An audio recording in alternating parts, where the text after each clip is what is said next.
warriors. Deity of the warrior. It's not warrior that defeated others with anger and jealous and hated thought and greedy. That is not really is. This warrior is destroying the root of the anger, the root of greedy, root of the jealous. That is what this warrior is. Therefore, this warriorship nature is hiding for us. All of us, we have that nature. But ours are covered by the many turbulence of the negative energy, negative forces of the emotions, such as I mentioned, jealous and hatred thoughts, anger, greed, and all that.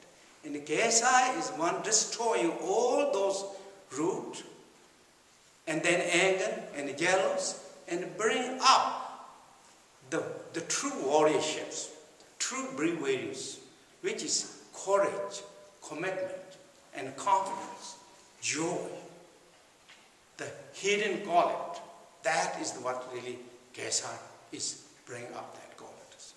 Therefore, Gesar is very, very special. And he got, according to his story, when Gesar was king, Gesar came in Tibet, according to teaching, came in Tibet around end of 9th century and around the 11th centuries, around that time. And who was Gesar? Gesar was, or Gesar is the emanation of the direct emanation of the Guru Padmasambhava, and then as well as the emanations of the Manjushri, Vajrapani, and Avalokiteshvara. So, therefore, Gesar is the embodiment of the Guru Padmasambhava and all these three principal Buddhas. Buddha of the body, enlightenment aspect of the Manjushri, Chenrezig, Avalokiteshvara, and Vajrapani, all combined as one together, came as Gesar. Where Gesar came, according to his story, Gesar came in East Tibet, now known as in Golok areas, and a very famous holy mountain known as Amye Machikon. Close by there, he came. How he came?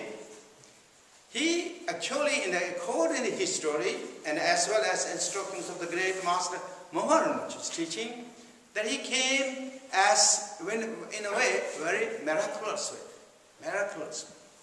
And his mother was the daughter of the Nagas, who came to this world as to bring forth of these super human beings, emanations. Gesar came. And in the kind of worldly level, who was his father? His father was known as Yap Tsewng.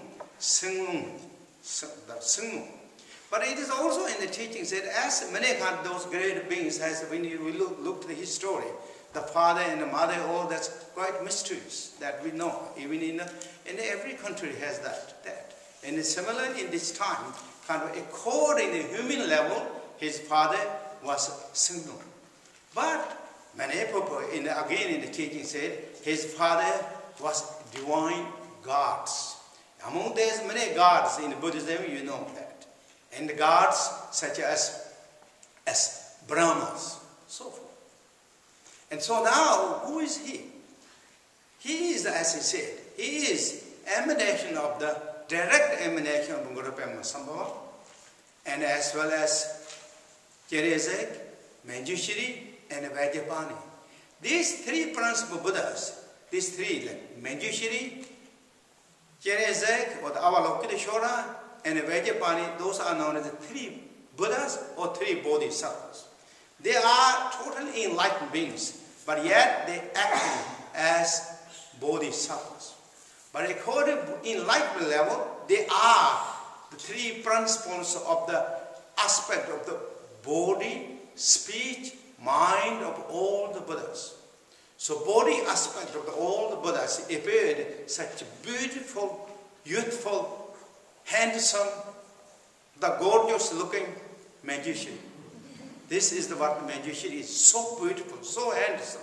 Even the gods cannot match with him. The gods, according to considering the most beautiful beings on the planet or on the universe, so beautiful. But when Manjushri came with God, it dimmed out of their beauty. And Manjushri is so beautiful, so youthful, so bright, because he represents the enlightenment body of all the Buddhas. Then the speech of all the Buddhas came as one single state of a great compassionate Buddha, the Chenrezig. Chenrezig's voice is so beautiful, so soothing, so calming. Therefore, for example, we visualize the Chenrezig and chant the mantras of the Chenrezig, such as Om Mani Padme Hum, to the animals and to anyone. It really comes down. I feel that too. I had that I myself witnessed that. When I chant sometimes mantra with the squirrel and the chipmunks, they don't force their own way. But then when I start chanting the Om Mani Padme Hum, they really pause, they stop, they become curious and come back almost and look into you and you chant mantra. It's true, it really. Chipmunks, they are really naughty too, but chipmunks and what's called this, the squirrel, and as well as the groundhogs too. And we had that also thought one time, and Khenpo, we were walking in His Holiness Dongyal Center, upstate, the Albany, there is called OCD, and beautiful center of His Holiness Dongyal. He blessed that place, that he stayed there. And one time we were walking on the wood of the OCD retreat land, Khenpo, myself, and one of our Sangha members there. There we were all walking, and we saw the total. This Sangha member picked up the total, and he completed that total, completely drawn up his whole head and legs and everything inside in the shell. Khenpo started chanting the mantra, mostly Om Mani Padme. And the moment we started chanting the mantra, really total came out of all his shells on the hand of that person. He came out of that. When we stopped the mantra, again went in. And when chanting the mantra, again. So I really thought, Khenpo said true. This is what really the blessings words. Because these words are not words of the anger or the arrogance, the super in all that. It is words of love, kindness and compassion, calming, soothing, encouraging, uplifting. Therefore, Buddha often said in the teaching, chant the mantras to the others. When the animals are dying or when you see this said, definitely it has really effect that I can't experience that.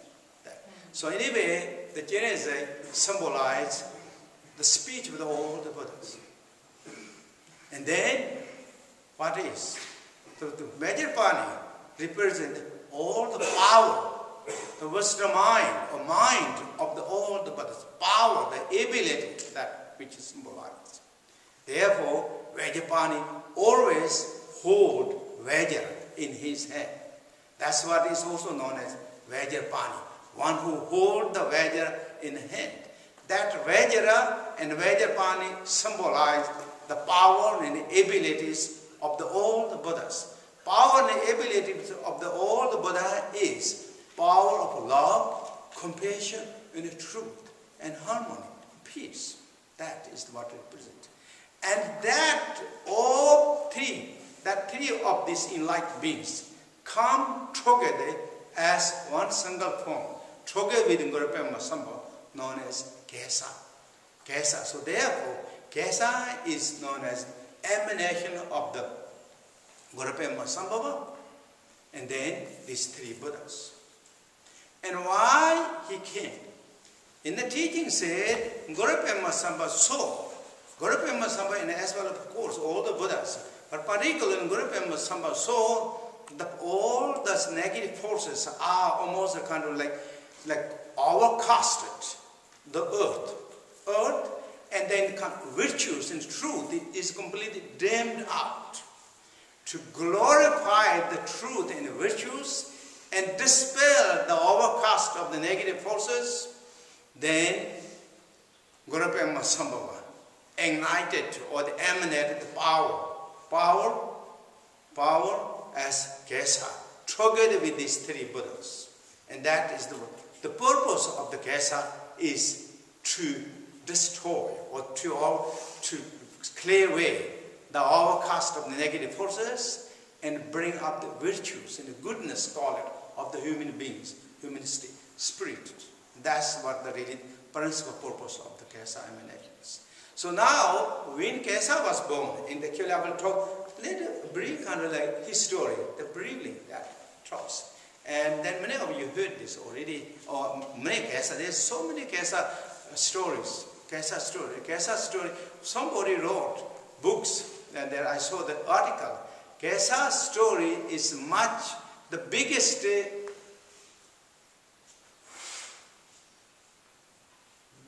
what? Epic. What? Excellent? Epic. Biggest epics, biggest play books in the world.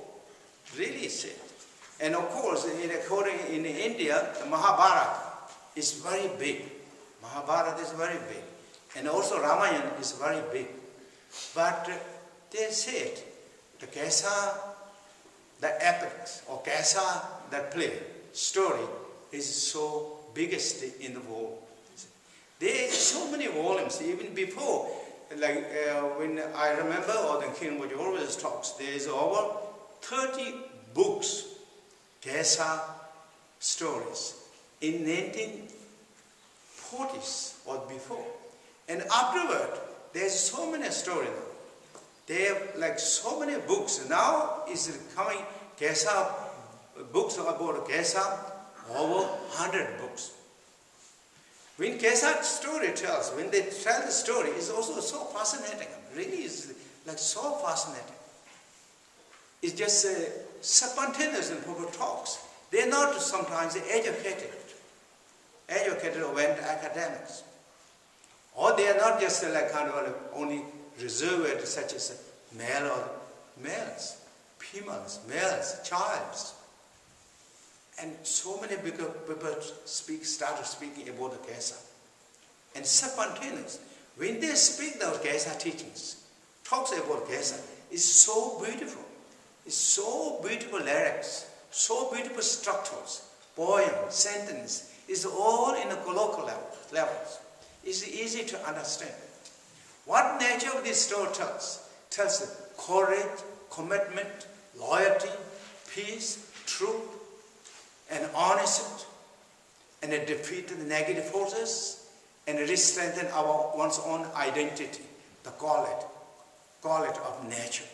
That is the mostly, and how to be friendship, how to be good, how to be nice, how to standing on the family behind what you say, and stay with that. It's all the good things, what we hold, think. It really tells all those stories. It's so beautiful. But anyway, now I talk a little bit really about Gesar. So now, mother is a daughter of the Naga king, and known as Ngonji Lama. And then this area of the Gesar is called Ling, L-I-N-G, Ling area. It's ruled by almost the kind of way, in a way, democratic, but the chiefs comes up. It's not just always stays. Comes up, their rules. There is not struggling, fightings inside going on, how to rule the country of Ling, or that area of Ling lands. But yet, there is always some struggle who will power hold that areas. There is one book in the teaching said, the book tells, in the future, there is one, the woman will come, which is not the really human woman, lady, and he will give the birth of the one boy, and that strange boy, this boy will control the land of Ling, and not just that, but he will control all over the areas and beyond. Always have that predictions. And the current at that time, when Gesar was taking the birth, at that time, who is controlling the Ling?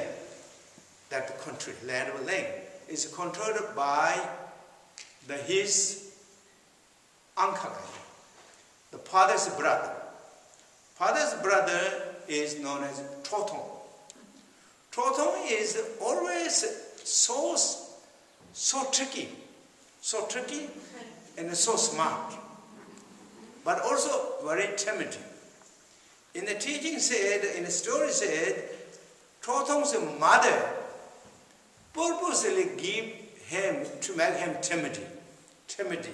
She made him timid because her all children, particularly those boys, become so courageous, and they fought, all died out. They died. And she don't want Tsewng to die that way and make him very timid. So in this story said, she made effort to give Tsewng, when he is a baby or boy, the 9 times heart of fox. 9 times. And according to Tibetan, foxes are, I think in this country too, foxes are very tricky, smart, and also timid. So Tsewng become like that. It says he's smart, he's timid, and also very tricky. He has quite foxy nature. He has quite foxy nature. But however, he knows, he read that the prediction that strange woman, Gonji Lamo, they all thought he is that strange woman or the not unhuman woman. And if he give the baby, strange boy, the young one, the last one, and will become the rule the country and become the leader and all these things. So he's always cautious when this Goji Lama was pregnant, particularly. She gave three times babies, boys, sons, but they didn't cautious with any others. But this one is very, when Gesar is pregnant and very cautious, that in trying to prevent all way, but couldn't do. It's like volcano. Volcano, if we're trying to stop, we can't stop. It will come up. No matter whatever. For short time maybe you can do, but it is. Like now the volcano of the Gesar is concepted in the wombs of the Goji Lamas. And then she gave the baby birth, and he was born with very beautiful, miraculous, all that. But when the moment he was born, again, his uncle Tsewng came, trying to take away and trying to destroy, but couldn't destroy it at all. Anyway, there's so many stories, one after another. But anyway, when Gesar is about 4 or 5 years old, he becomes so naughty. So naughty. He's a baby or little boy, but he is just couldn't handle by the all areas. Area include Tsewng himself. He's so tricky, he just, in a way, very mischievous and tricky, powerful, and couldn't handle. They all thought, now we have to put in exile, right? Yes, exile the Choro and mother.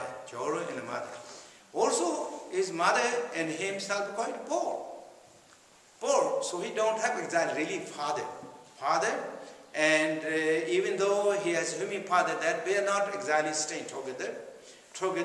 So mother and his little boy, they have to exile. And all said that his brother, the elder brother, the Gesar's older brother is very powerful. He's called the Gesar. It's very powerful. very vigorous and very courageous. Gesar Windhorse says, when he's courageous, if he gets angry, if he can angry, he can destroy whole things. He's so kind of, as like drunk elephants. But he's also so gentle and so peaceful when he's not angry. And so everybody is very cautious with his elder brother, which is not really with his, they're staying together. He's also in the different places, in a way, in the areas. But father and his brother don't want to kick him completely out, because he said, no matter whatever he do, he is still the purple of Ling. He is purple of Ling. This belongs to the area. And as well as there is another very famous man known as Tsewng. Tsewng is like village elder. Everybody listens to him. He knows everything. Everything, and he is also, in a way, Chief Justice. Chief Justice. Everybody comes and listens. If he decided, he is honest, truth, and fair, and he don't really swing back and forth. He just stays in the middle. So if he decided, then that's it. So Tsewng also told, I don't think we can kick him completely out him, because he is also belongs with our area. Truly, he is come from Ling. We can't kick out. So therefore, we have to give some edge of the place, small land, and let him stay, his mother, and stay there. So then they all kind of come together, and what they give him one horse, old horse, and one cow, in a way, or female yaks, and one goat, female goat, and one small yak tent, and then they put in exile. Exile, and not out of the completely land of Ling, but in the edge of the lands. So then, mother and they stayed there.